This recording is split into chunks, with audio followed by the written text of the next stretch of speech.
हमारे यहाँ शादी और जो निकाह होता है, मैं अपने माशरे की बात करता हूँ और खास तौर पे हमारे समाज की।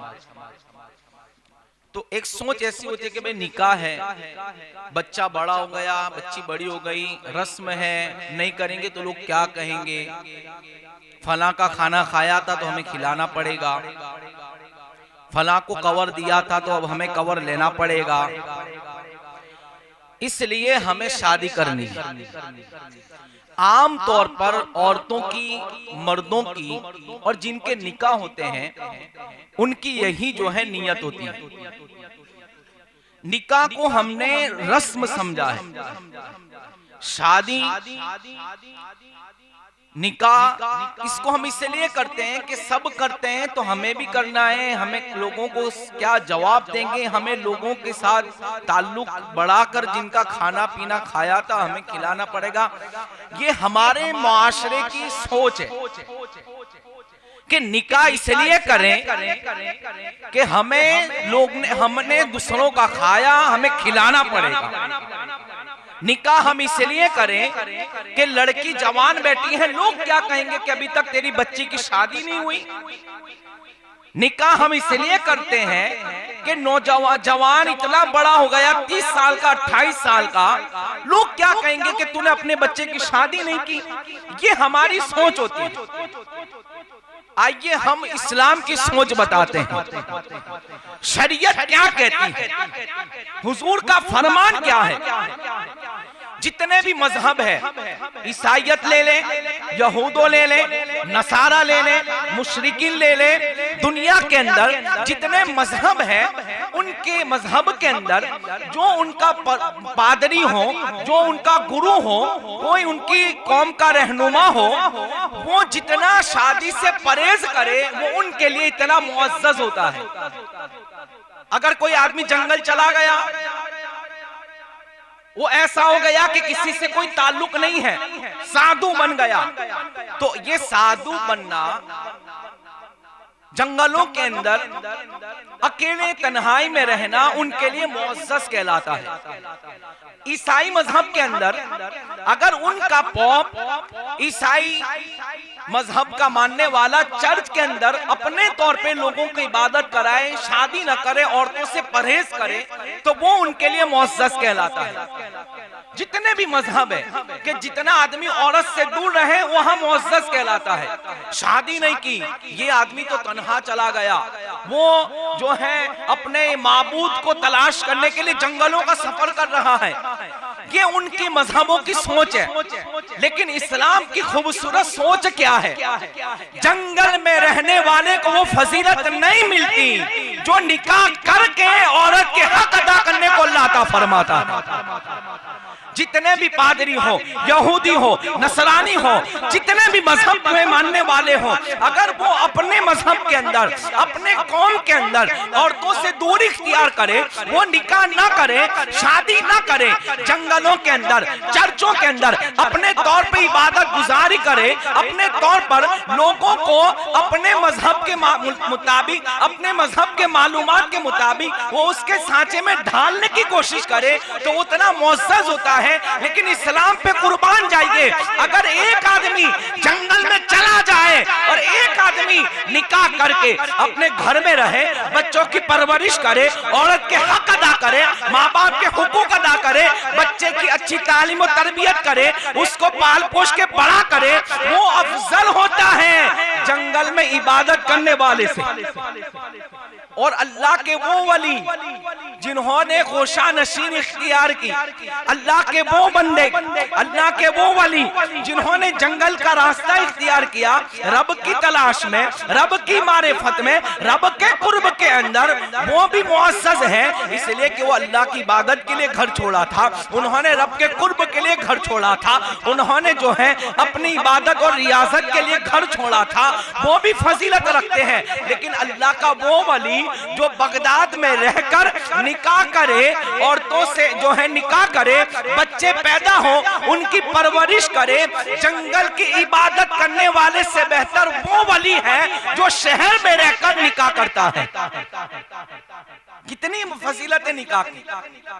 तमाम मजहबों के अंदर औरतों से दूर रहना, यहाँ औरत से दूर रहने से मुराद निकाह न करना, घर न बसाना, बच्चों के हकों को अदा न करना, वो उनके लिए मुअज़्ज़ज़ होता है। और मजहब इस्लाम में मुअज़्ज़ज़ वो होता है जो निकाह करता है, जो बच्चे की विलादत के बाद उसकी परवरिश करता है, जो औरत के हक अदा करता है, ये मुअज़्ज़ज़ होता है उस बंदे से जो जंगल में इबादत करता है। ये निकाह है।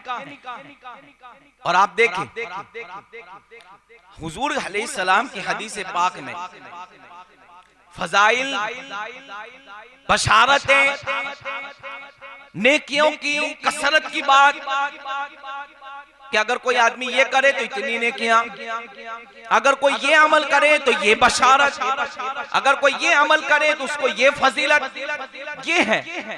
लेकिन निकाह के हवाले से आप गौर करें, सरकार ने नेकियों की बशारत नहीं अता फरमाई, सरकार ने जन्नत की बशारत नहीं दी, बल्कि क्या फरमाया, अगर कोई शख्स निकाह करे अल्लाह उसके आधे ईमान को महफूज कर लेता है।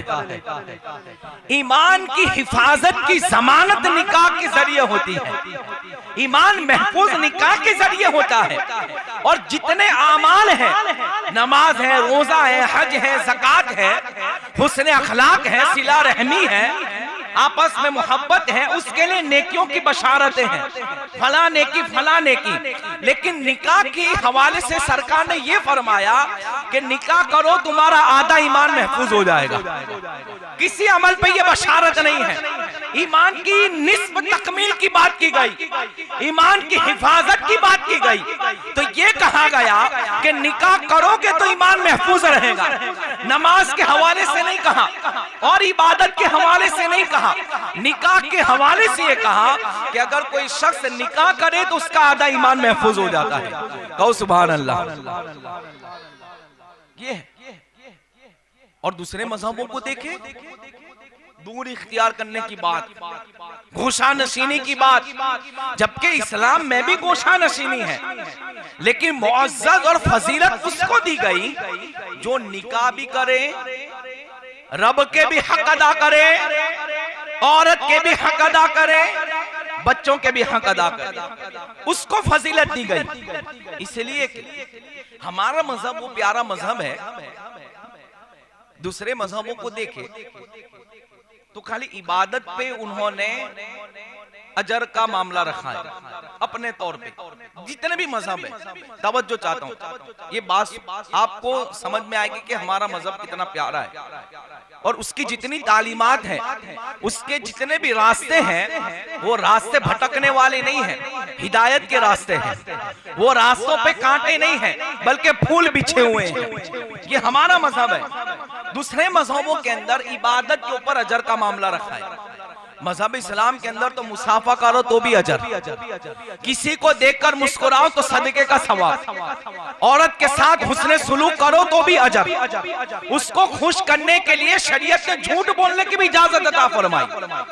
लानतुल्लाहि अलल काज़िबीन कुरान कहता है, लेकिन जब औरत को खुश करने का मामला हो तो झूठ की भी इजाजत दे गई। तो ये जितने भी रिश्ते हैं आपसी मोहब्बत के, हुस्न अखलाक के, लोगों को खुश करने के लिए, लोगों का दिल जो है खुश करने के लिए, उस पे भी इस्लाम ने अजर रखा है। दूसरे मजहबों में ये चीज नहीं मिलेगी, दूसरे मजहबों में आपको ये चीज बिल्कुल नहीं मिलेगी।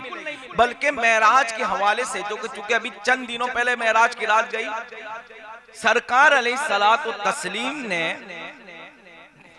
सैयदा फातिमा ने कहा कि या रसूल अल्लाह, एक राज की बात बताएं जो आपके और अल्लाह के दरमियान हुई।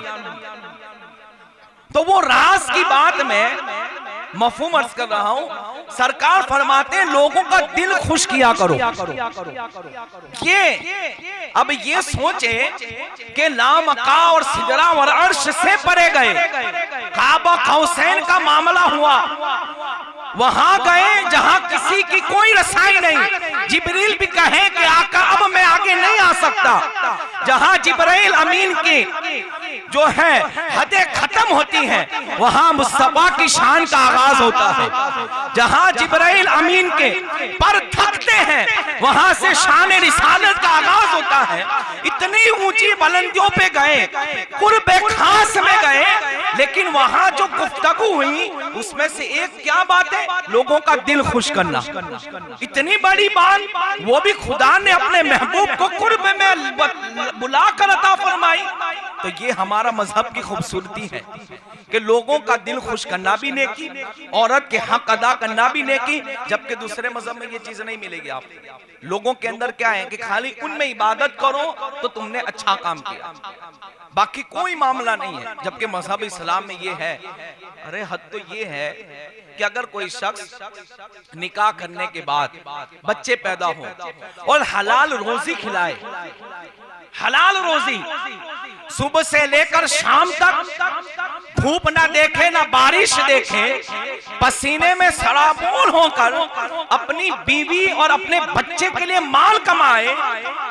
फरमाया गया रात के वक्त रिस्क हलाल की जो है तलब करने वाला, रोजी जो है बाजार में खड़े होकर हलाल कमाने वाला, रात को अपने मकान में अपनी बीवी बच्चों को जो लुकमा खिलाता है, अल्लाह हर लुकमे पर उसे अजर अता फरमाता है। आप सुभान अल्लाह कह दीजिए। एक बात बता दूं, ये स्टेज ऐसा बना है कि रास्ता है, 70 लोग आएंगे 70 जाएंगे। इसलिए गुजारिश है कि मैं तो चलो यहाँ का हूँ, आपने सुना ना सुना, लेकिन मेहमान के आने बाद ऐसा नहीं होना चाहिए। सबकी तवज्जो इधर होनी चाहिए। सब बैठ जाएंगे, सब होशियार है कहाँ हमें बैठना है। आप ज़हमत ना करें, आप इधर तवज्जो दे। दुरूद शरीफ पढ़, अल्लाहुम्मा सल्ली अलैहि। ये मज़हब इस्लाम है कि हलाल रोजी अगर रात के वक्त एक शौहर अपनी बीवी को खिलाए तो भी नेकी, औलाद को खिलाए तो भी नेकी, जबकि ये मामला दूसरे मज़हब में नहीं है। आपको एक बात बताऊं, यहूदी लेडी, यूरोप की रहने वाली,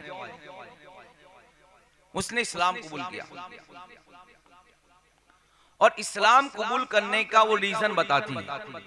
उससे जब पूछा गया कि वो कौन सी चीज थी जिसने तुझे मुस्तासिर किया और इस्लाम में खींच कर लाई, जबकि तेरे मजहब में तो आजादी है, उरियानियत है, जो चाहे पहन सकती है, जो चाहे खा सकती है, जिसके साथ चाहे घूम सकती है, फिर सकती है, लेकिन आखिर वजह क्या है कि तुझे इस्लाम कबूल करने पे मजबूर किया? वो कौन सी चीज थी?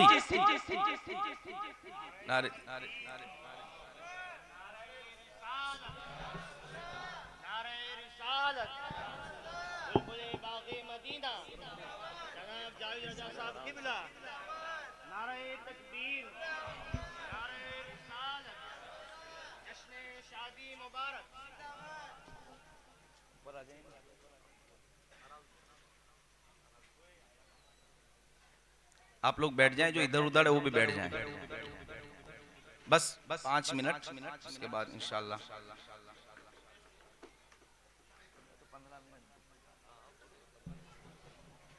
दुरूद शरीफ पढ़, अल्लाहुम्मा सल्ली अलैहि। बस 1-2 बातें, मुझे पता है कि आप जिनके मुंतजिर वो आ चुके हैं, लेकिन उन्होंने कहा 5-10 मिनट, ठीक है। दुरूद शरीफ पढ़, अल्लाहुम्मा सल्ली अलैहि।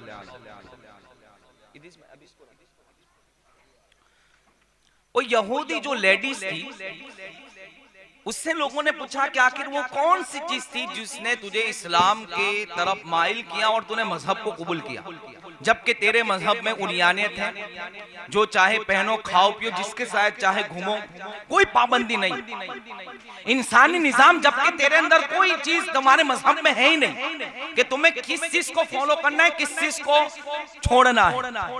लेकिन तूने इतनी आजादी के बावजूद भी इस्लाम कबूल किया। तो सुने, वो कहती है मुझे इस्लाम में बहुत सी चीजें मैंने देखी, लेकिन मुझे एक चीज बहुत पसंद आई। कहा? निकाह। तो मैं सोचता हूं कि यहूदियों में निकाह नहीं है, यहूदियों में शादियां नहीं है, ईसाइयों के अंदर रिश्ता जोड़ने के लिए इनके लिए कोई तालीमात नहीं है, हर चीज है। वो भी अपनी शादियों को करने के लिए चर्चों में जाते हैं। हर एक मजहब के अंदर औरत और मर्द को जोड़ने के लिए किसी ना किसी चीज को रखा है, पेपर तौर पे रखा है, कोर्ट के मारिफत भी है, सब है। लेकिन उससे ये भी कहा गया कि आखिर तुम्हारे अंदर भी तो है। तो कहा नहीं, निकाह की खूबसूरती, ये उसके लफ्ज थे। क्या थे? निकाह की खूबसूरती। निकाह को बिगाड़ना नहीं है, कुछ नहीं किया तो भी हमारी कौम का मामला ये है कि हमारे जलवों के अंदर छिले टोटे तो फुटत जाते हैं। मैं भी आप ही का हूं। मस्जिदों में निकाह होते हैं, महफिलें भी सजती हैं, लेकिन आखिर में ये हराम काम हो जाते हैं। हमारी कौम को ये कह दिया जाए कि मोहसिन को 500 रुपया दे देना निकाह के मौके पर, तो नहीं देगा कौन। जब तो 10 लोग खड़े होते हैं, हाँ इमाम साहब को 1000 रुपया दे सकते हैं, बहुत महंगा निकाह पढ़ाते हैं। हमारी कौम मस्जिदों, मदरसों और उलमा को खर्च करने के वक्त उनकी जेबें तंग पड़ जाती हैं, तब कोई सवाल नहीं उठाता। लेकिन अगर उन्हें यह कह दिया जाए कि टोटे फोड़ दो, मिसाइल जला दी जाए, तो वहां हजारों रुपया भी खर्च होता है, लेकिन हमारी कौम को इसका कोई असर नहीं। हमारी कौम के रहबर मस्जिदों और मौज़िनों और इमामों को देने के वक्त तो ये सोचते हैं कि इतना पैसा हम क्यों दे, लेकिन जब कौम के नौजवान इस तरह की हरकतें करते तो कोई रोकने वाला नहीं होता, इल्ला माशाअल्लाह।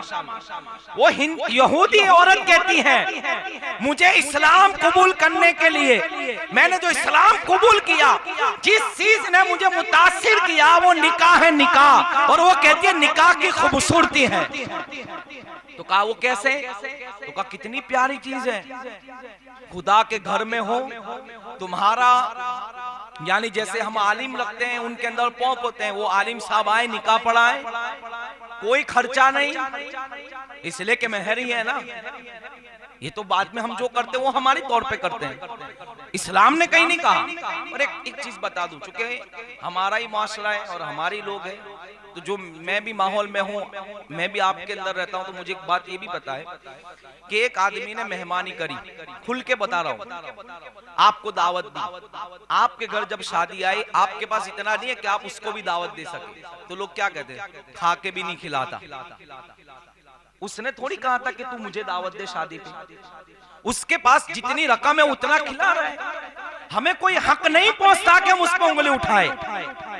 हाँ, अगर वो खिलाता है और आपको छोड़ता है, आपकी दिलाजारी एक अलग चीज है, लेकिन एक गरीब आदमी है, 500, 600, 1000 घन नहीं खिला सकता, तो मालदारों को ये राइट नहीं बनता कि उस गरीब की गुर्बत पे उंगली उठाकर ये कहे कि देखो हमारा तो खा गया, हमें नहीं खिलाता।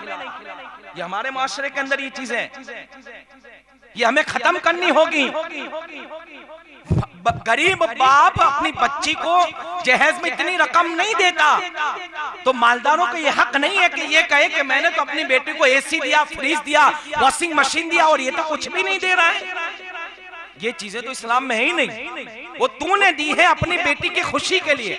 लेकिन मालदारों को ये हक नहीं पहुंचता कि वो किसी गरीब की गुर्बत का मजाक भी उड़ाए, अगर वो खाना ना खिलाए तो उसके ऊपर उंगलियां उठाए। और हमारे माहौल में ये होता है, चंद मालदार बैठते हैं और ये बात करते हैं, ये तो हमारा खा गया, उसने तो हमें नहीं खिलाया, हमने तो उसको कड़ी खिचड़ी में खिलाया, इसने हमने मेहमानी में भी काट दिया। ये बातें होती हैं।